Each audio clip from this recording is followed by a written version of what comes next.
The set goes quiet in a way that feels physical.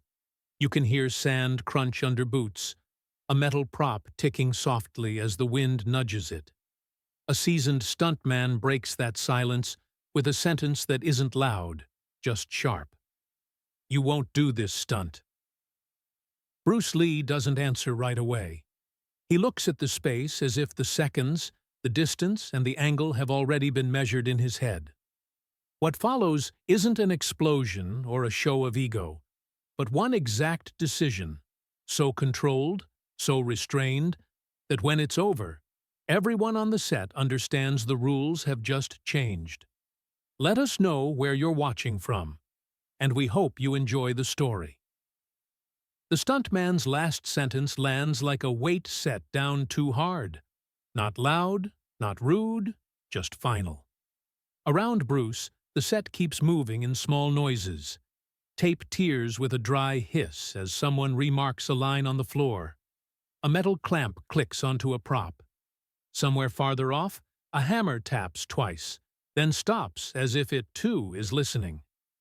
They are prepping a stunt beat for a fight scene, the kind the crew has watched fail 100 times in harmless rehearsals. Until one day, it doesn't. Light stands, cables, and padded shapes crowd the edges. People who have survived long careers without broken bones stand with their hands half ready, like their bodies remember accidents before their minds do. Bruce doesn't look at the camera. He studies the ground. His eyes move from the taped marks to the scuffed patch where concrete shows through. He shifts his weight, and the sole of his boot whispers differently on the gritty spot than it does on the smoother surface beside it. That difference is small, but it has a sound. The safety coordinator recites the usual conditions, steady and professional. No hero work, no surprises, no "let me try one more." Before the words settle, the veteran stuntman cuts in, experienced, respected, not angry, certain. He says the setup is wrong for this trick. Wrong distance, wrong texture, wrong margin. A couple of crew members nod automatically, the way people do when they recognize risk before they can name it. Some expect Bruce to push back, to defend pride with volume. Instead, he turns the moment into a question. "Say it again," he asks, quiet enough that people lean in. Not what he can do, but what, exactly, cannot be done here. Where the timing breaks, where balance fails, where a half-step becomes a problem nobody can catch. The stuntman explains it isn't strength. It's the nuance, the kind that turns confidence into an ambulance ride when space is tight. His voice stays level, from experience, and the calm in it makes the warning sharper. Bruce listens without blinking. Then he takes 2 nearly invisible test steps. No performance, just measurement, and stops on a point most people would call just standing. He doesn't move again. He lets the silence stretch half a beat longer than comfort. His finger points to a small thing nobody has been watching. A corner of taped padding slightly lifted. A line that isn't straight. A patch that will grab a sole when it should let it slide. Or slide when it should grab. "Hold," he says, not asking permission. "1 minute." The crew hesitates, caught between schedule and sense. The stuntman doesn't back away. He adds one more condition, low and hard. And suddenly, the stunt doesn't sound like a challenge at all.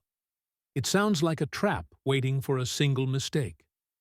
The word trap hangs there, and for a moment, nobody knows where to put their hands. A witness clears his throat once, too loudly, then pretends it never happened. Somewhere near the edge of the set, a heavy prop is lowered to the ground with a dull, careful thud, as if even the objects have agreed to behave.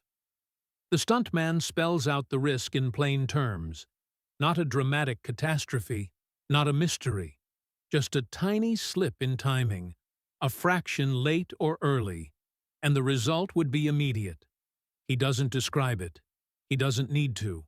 The way he says immediate makes a few people shift their feet away from the marked zone. A crew member, tired and practical, offers an easy fix. Simplify the beat, change the element, get the shot, and move on. The suggestion has the comfort of a shortcut. For a second, it almost wins. Then Bruce looks up, not at the man's face, but at the space itself, like a musician hearing a wrong note in a chord. He asks short questions, one after another, calm and unhurried. Where is the start? Where is the stop? How close is the edge when the camera angle compresses the space? He speaks like he's collecting numbers, not defending a reputation. The coordinator's tone stays neutral, but the tightness in it changes. He is realizing the room is smaller than the plan on paper. Bruce does not ask to try it. He asks to test the frame of it. Distance, foot placement, balance. The stopping point that keeps everyone safe, even if something is off. As he lifts his hand, air whistles faintly along the path he traces, and people's eyes follow the invisible line like it's a wire. A couple of observers read this as stalling. They exchange looks that say, "He's looking for a graceful exit." Their skepticism makes the pressure heavier than any prop. Bruce offers a compromise. He will run only the controlled portion first, slow enough to show exactly where control lives. Then they decide, as a group, whether the full-speed version is worth it. No tricks, no improvising. The stuntman agrees, but it is a reluctant agreement with a sharp hook. Everything on a signal, everything locked. He wants discipline, not bravado. Bruce nods once. He accepts the restriction without complaint, and in doing so makes the task harder and safer at the same time. People spread out. Some watch Bruce's hands, others stare at his feet, at the floor, at the thin borders of space. The set seems to narrow until it's only one square of ground that matters. Bruce's breathing stays even. The rest of the crew breathes in uneven pieces. The slow test begins, so slow a few almost feel disappointed, until, inside that slowness, Bruce reveals a precision that empties the stuntman's expression of argument. The stuntman's mouth opens, then closes. "Stop," he says, quieter than before. "There's one more thing you haven't accounted for. There's one more thing you haven't accounted for." The words cut through the measured calm like a hand on a brake. Bruce holds his position exactly where he stopped. No sway, no adjustment that would look like defensiveness. A thin squeak comes from a strap or buckle as someone nearby tightens it without meaning to. In the sudden pause, one voice from the back sounds too loud simply because everything else has gone quiet. Bruce eases his fingers open, then closes them again, testing nothing but his own tension. He keeps his eyes on the floor marks, not on the faces watching him. "Show me," he says, softer than people expect. The request lands with weight because it isn't a challenge. It's an invitation to be precise. The stuntman steps closer, not into Bruce's space, but close enough that he can study the small mechanics, the angle of Bruce's lead foot, the way the weight sits on the ball instead of the heel, the line from shoulder to hip. He doesn't look impressed in the way amateurs look impressed. He looks concerned in the way professionals look when they recognize control and still see danger. Bruce repeats the control segment, slow, clean, stripped of decoration. The stop is exact, the kind of stop that makes sound. The sole meets the ground with a firm, dry certainty. No slide, no chatter. A couple of onlookers release short breaths on instinct, not cheers, more like their bodies admitting, "All right, that would have held." The stuntman's expression shifts, not a surrender, but a recognition. He doesn't say, "You can do it." He points out what could undo it once speed enters, a factor that doesn't belong to Bruce's body at all. how the move is being staged and captured. The camera angle squeezes distance. The marks lie. The lane that looks wide on paper becomes narrow when people crowd in for a better look, when equipment creeps forward, when a small adjustment steals 2 inches that no one feels until impact. The crew's earlier confidence doesn't vanish. It changes shape. Now the expectation rises. If Bruce can do it slowly, they want to see it real. Someone mutters, half under his breath, "Then just do it." The sentence is meant to push. It does. Bruce turns his head toward the voice, just enough to acknowledge it. No glare, no heat. Then he turns back to the stuntman as if the comment never earned oxygen. "What exactly stops you?" he asks. "Not in general, in this setup." The stuntman hesitates. His breathing is heavier than he wants it to be, and he resents that Bruce can hear it. Then he says it plainly. The risk is not only to Bruce. If the angle slips or the timing shifts, someone standing where they shouldn't be, someone who thinks they're safe because they're off to the side, could take the consequence. That changes the air. The argument is no longer about pride. It is about whether Bruce will allow the crowd to turn a disciplined set into a dare. He doesn't step forward. He doesn't step back, either. He asks one more question, calm enough to rearrange the room. Before we talk about doing it fast, who is responsible for the people inside that corridor if it goes wrong? The question doesn't accuse anyone, yet it corners everyone. The coordinator's eyes flick to the taped lines, then to the cluster of people who have drifted closer without realizing it. A page in a small notebook rustles as someone prepares to write, suddenly aware that the next decision will live longer than the shot. Bruce keeps his voice level. "What has to be guaranteed?" he asks the stuntman and the coordinator together. "So the risk is acceptable for the people standing near this, not for the camera." He doesn't raise his volume. He doesn't need to. The set feels smaller because he has made it specific. He asks them to lay it out as a simple scheme, where the impulse travels, where the body passes, where a half step of drift would send that force. The stuntman, now hearing the question as responsibility instead of ego, names the red points without dramatics. Timing that cannot slip. A section of surface that behaves differently.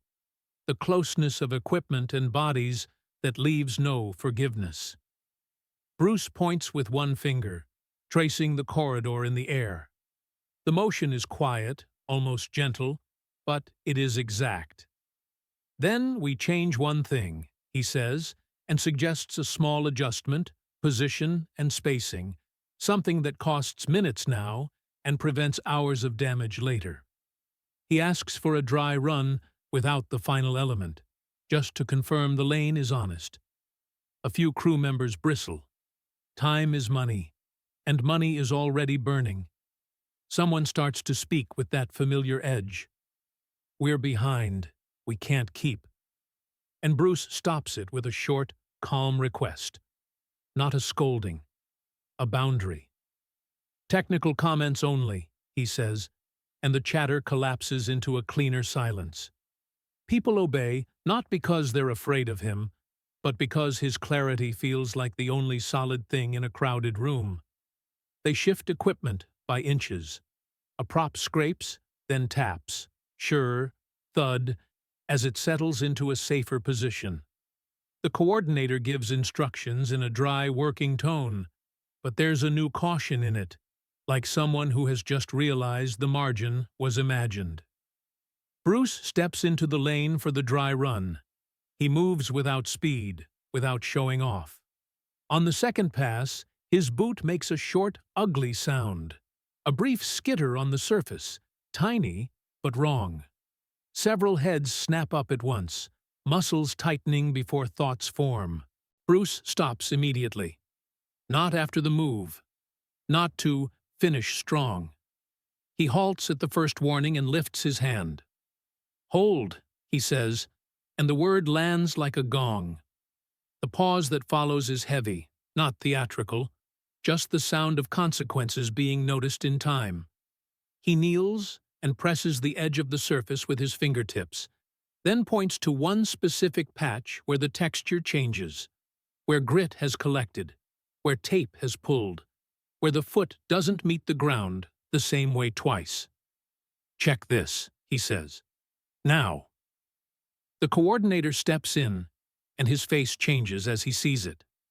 A couple of crew members exchange a look that admits silently, "If he hadn't stopped, someone could have paid for our hurry."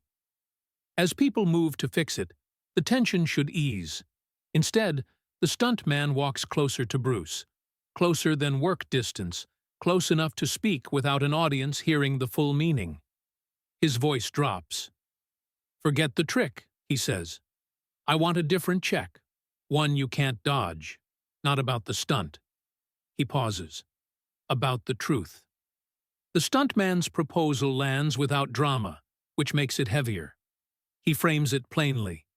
Either Bruce proves full control at real speed under the current constraints, or the stunt is formally ruled too risky in this configuration.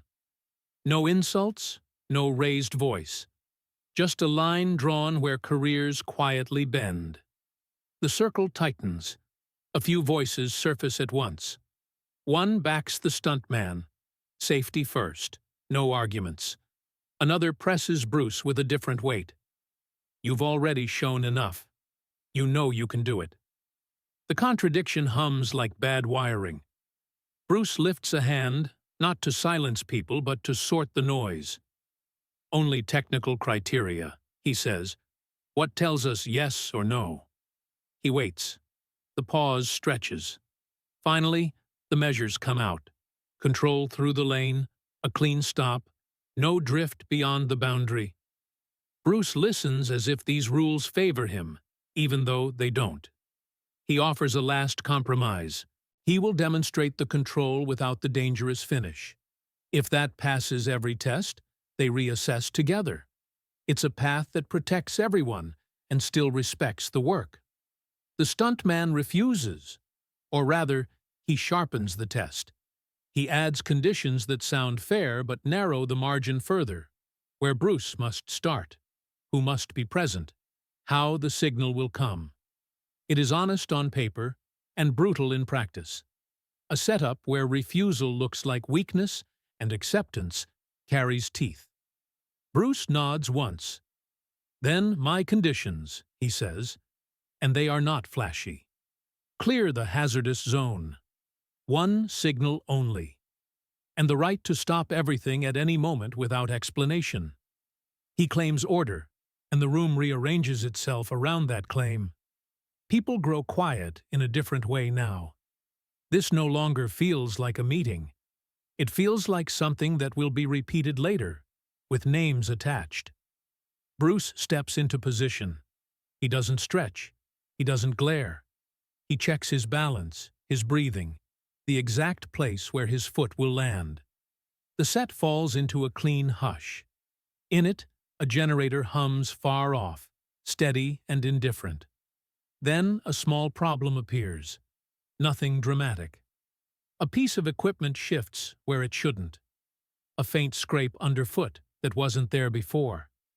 It is the kind of thing most people ignore once momentum starts. Bruce notices. Everyone sees that he notices. For a fraction of a second, he could go anyway. No one would stop him. He doesn't move. He lifts his hand again. "Fix that," he says, calm and final. The choice is made, not to impress, not to retreat, but to refuse chaos its advantage. When the space resets and the signal is ready again, they all feel it in their bodies. This is the edge. And whatever happens next will not be about strength. It will be about who controls the moment when control costs something.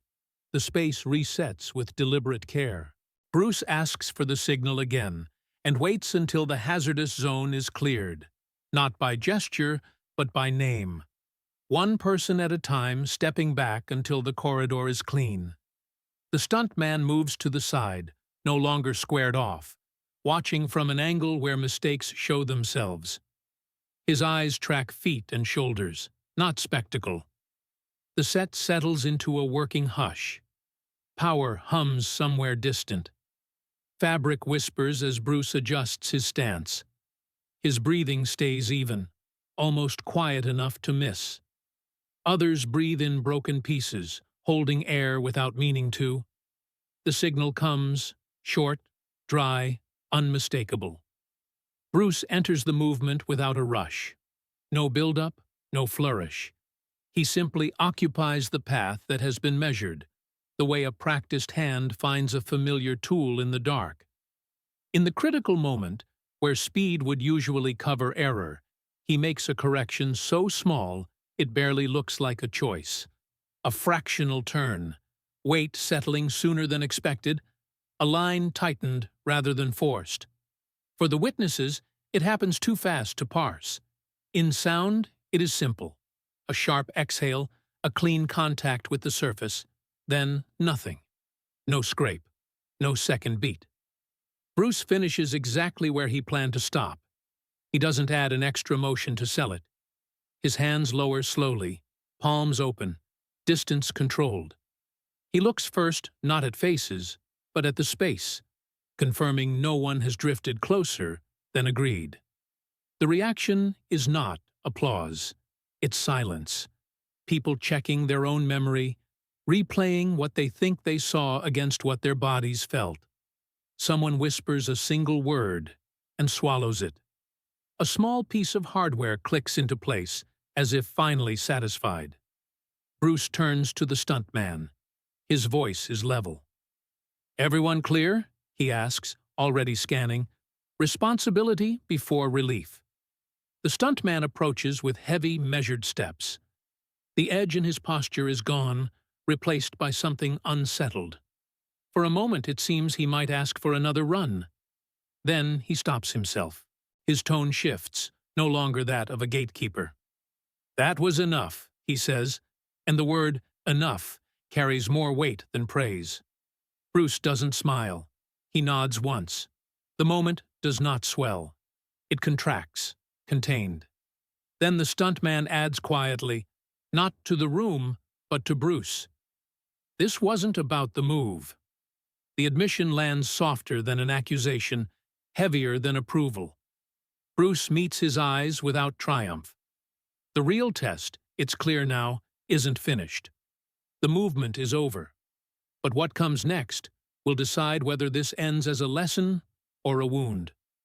The stuntman exhales, the tension finally leaving his shoulders. He acknowledges the result without ceremony, then lets the truth surface. Quiet. Imperfect. His challenge was never only about technique. It was about fear of being left responsible if something went wrong. About reputations that crack fastest at the bottom. About fairness on a set where speed often outruns caution. A ripple moves through the crew, and with it a new danger. Someone is ready to turn the moment into a verdict. A remark sharpens in the air, aimed to pin blame, to make the stuntman the obstacle everyone overcame. Bruce stops it with a small motion of his hand. No lecture, no raised voice, just a boundary drawn cleanly. Enough. This isn't why they're here. He turns the conversation back to work. He names what was unsafe, what was changed, and what will be standard from now on. Clear zones, honest marks, the right to stop without penalty. The language is practical, unemotional, impossible to argue with. It turns conflict into procedure. Then he offers the stuntman something unexpected.